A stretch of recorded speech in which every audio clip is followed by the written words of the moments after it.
Students, आप सभी का बहुत बहुत स्वागत है आपके अपने यूट्यूब चैनल टीच मी में। आज हम डिस्कस कर लेंगे राष्ट्रीय मानवाधिकार के नए राष्ट्रीय मानवाधिकार आयोग से संबंधित मुख्य बिंदुओं पर, और उनमें खास करके कि जो नए अभी राष्ट्रीय मानवाधिकार आयोग के अध्यक्ष चुने गए हैं उनके बारे में, क्योंकि ये एक बहुत ही महत्वपूर्ण टॉपिक है। इस टॉपिक से आपके किसी भी छोटे बड़े सभी एग्जाम में, जैसे बात करें कि SSC, bank, railway, NTPC, UPSC में भी ये जीएस के पेपर में पूछ लिया जाता है। तो इसलिए हम इस टॉपिक को बहुत ध्यान से देखेंगे और सभी बिंदुओं पर बात करेंगे, और इसलिए इस वीडियो को अंत तक देखें, बहुत ही उपयोगी होगा, सभी एग्जाम से संबंधित है। तो आइए शुरू करते हैं। राष्ट्रीय मानवाधिकार आयोग यानी NHRC, इसके नए अध्यक्ष सुप्रीम कोर्ट के रिटायर्ड जस्टिस अरुण कुमार मिश्रा होंगे। प्रधानमंत्री नरेंद्र मोदी की अध्यक्षता वाली उच्च स्तरीय नियुक्ति समिति ने 31 मई 2021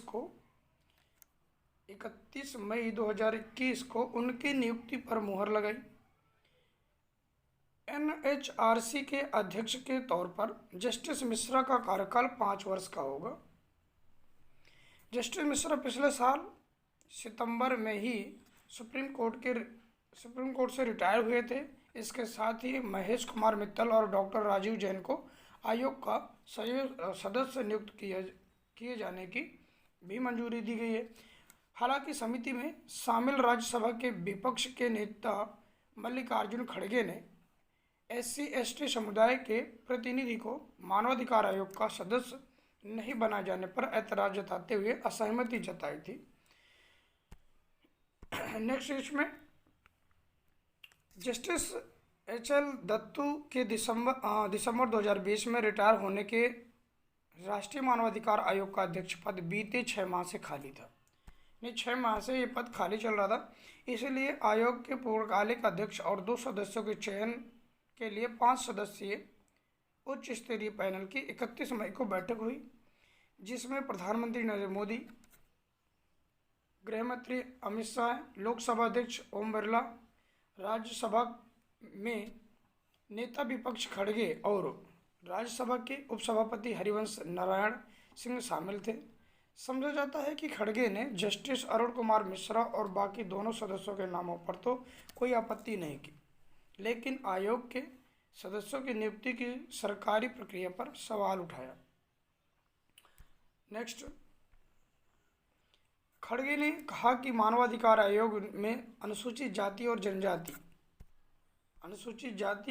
जनजाति तथा अल्पसंख्यकों के उत्पीड़न और अधिकारों के हनन की सबसे ज़्यादा शिकायत आती हैं।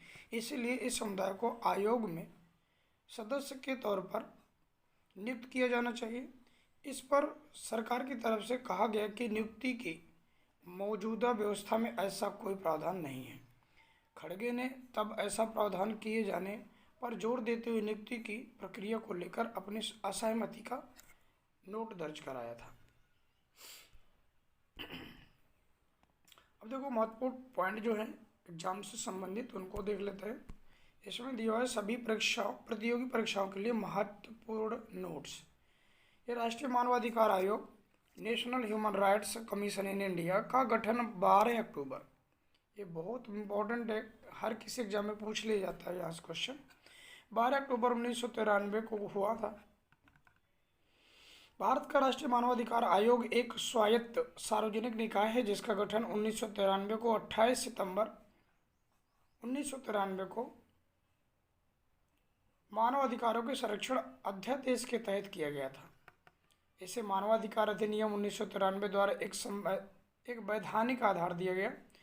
आयोग में कुल 8 सदस्य होते हैं, एक अध्यक्ष, एक वर्तमान अथवा पूर्व सर्वोच्च न्यायालय का न्यायाधीश, एक वर्तमान अथवा भूतपूर्व उच्च न्यायालय का मुख्य न्यायाधीश, मानवाधिकार के क्षेत्र में जानकारी रखने वाले कोई 2 सदस्य तथा राष्ट्रीय महिला आयोग, राष्ट्रीय अनुसूचित जाति आयोग, राष्ट्रीय अनुसूचित जनजाति आयोग एवं राष्ट्रीय अल्पसंख्यक आयोग के अध्यक्ष।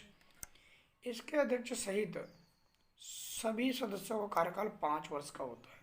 तो ये सभी जो है बहुत इंपॉर्टेंट टॉपिक पॉइंट्स हैं जो किसी भी एग्जाम में पूछ ले जाते हैं, तो ये सब याद रखना ये कि कौन इसमें जो अध्यक्ष होते हैं, सदस्यों की सूची जो होती है तो कहाँ कहाँ से लिए जाते हैं, इन सबको याद रखना बहुत ज़रूरी है।